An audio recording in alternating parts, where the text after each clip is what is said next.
welcome you into episode number 11 of Sox Talks alongside the manager of the Salem Red Sox, Luke Montz. I'm Kevin DiDomenico. And Luke, we had a big week in the trade deadline. Kyle Schwarber is sent to the Red Sox. The Nationals get Aldo Ramirez. What do you make of the whole situation and everything that went on, and maybe the craziest trade deadline in some time? It was, and for myself, it was my first trade as a manager. It was you talk about a real cool experience, but just relaying the information to Aldo, watching his teammates get behind him and cheer him on.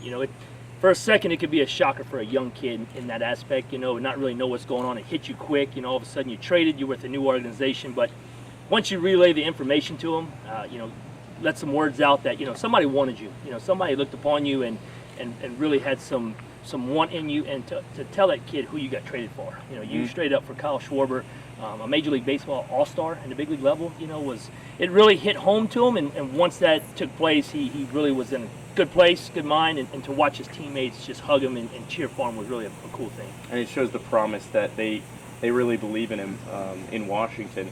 What was that moment like when you told him? I assume it was plenty of emotions that rushed toward him. There was. I had that kid since extended. In 2019, I had him extended. He came to Lowell with us. Real big relationship with Greeny, our pitching coach, myself, and just to tell that kid that was a very heartwarming message. It was like you said, I know the game a little bit, so it's a good thing for him, but it was a shocker to him right off the bat. It was kind of, this is real, and then once you got the word out that we just talked about it, that, hey, you got a huge opportunity with those guys, it really meant something to him, and we made a phone call to his family, and the rest was history.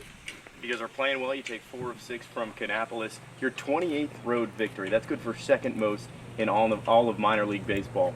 I want to ask you, is there something different in the water on the road, or what's the secret to success away from home? Seems like I keep hearing that from everybody. Our pitching coach and Pepe, everybody keeps saying, man, we play real good on the road. We do the same thing. My biggest word in baseball and what I like to do and teach is consistency. So we're very consistent in what we do. Not us, but these guys are. We just they know what they're going to get from us each and every day. We're here for those guys, and we show up to the ballpark ready to go every day. On the road, they're just locked in, focused, ready to grind each and every day and what's to come for them. These guys look at the lineup, whether they're in it, they're out it, and we work hard. Those guys are in the cage with Pepe consistently every day, in the bullpens with Greeny, and just to watch them put in the work and at 7 o'clock at night go win a baseball game has really been cool. So, their success on the road has really been up to those guys. I'm sure this next question will draw, a similar response for you. You guys go 17-10 in July, your best month of the season, in a month that featured so much, shifting in your organization. What led to that success in July? Another thing we talk about a lot is the next man up. We just talked about a trade, Aldo, who's now going, the next man up. Somebody's got to fill that spot. When you move a guy up to a higher level, which is a success and a plus, a promotion, next man up. Somebody's got to step up. So, just when you welcome somebody in the clubhouse, whether it being somebody new from the FCL, whether it being somebody that was on the bench or not playing as much, here's your opportunity. So I try to stress those words to those guys. Don't do too much for yourself. Here it is. Here's your chance. Go play. And those guys are ready. We have a bunch of hungry guys in that locker room, guys that have really caught on and understand what it's like for their career to get those at-bats and get those. Could be a small window, but if you do something good with that window, big things can happen. That's what you're seeing with these guys down here. Dean Miller, a guy who had a great series in Kannapolis, going 6 for 10 with 2 home runs. He feels like a guy who's worked so hard and has earned that promotion because of his hard work. Yeah, another guy. A great example there. Just didn't play every day from the start. Was a guy that, but when he got his opportunities, he made the best of them. If you asked him if that's where his average wanted to be and yada yada, no, it's not. But was in the cage every day, did all his defensive work, and every time his name was inserted in the lineup, he was ready to play. He was prepared, and he was very grateful and thankful for the opportunity to go to Greenville and play, and he's getting some opportunities to play there.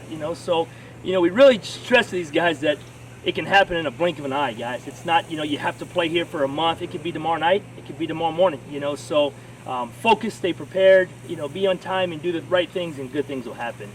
2 new acquisitions for Salem, Jonathan Diaz and Darrell Balin. What can you tell fans about those 2 new guys? Yeah, 2 guys that, one guy I really had a lot of work with in Diaz in 2019 in Lowell. He was caught 3 or 4 days a week for us.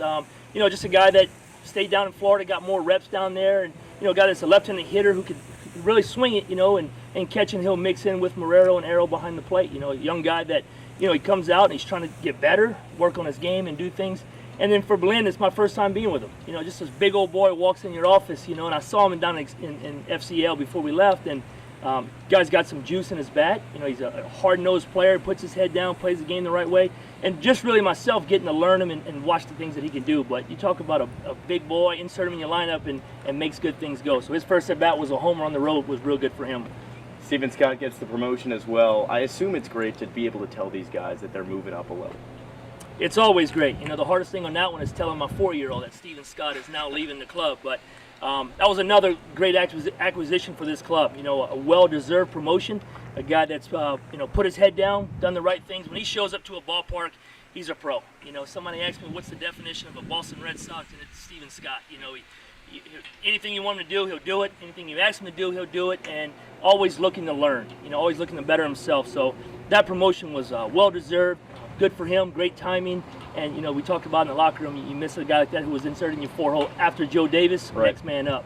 So reunited with his guy Joe Davis in Greenville. This is episode number 11 of Sox Talks, alongside of manager Luke Montz.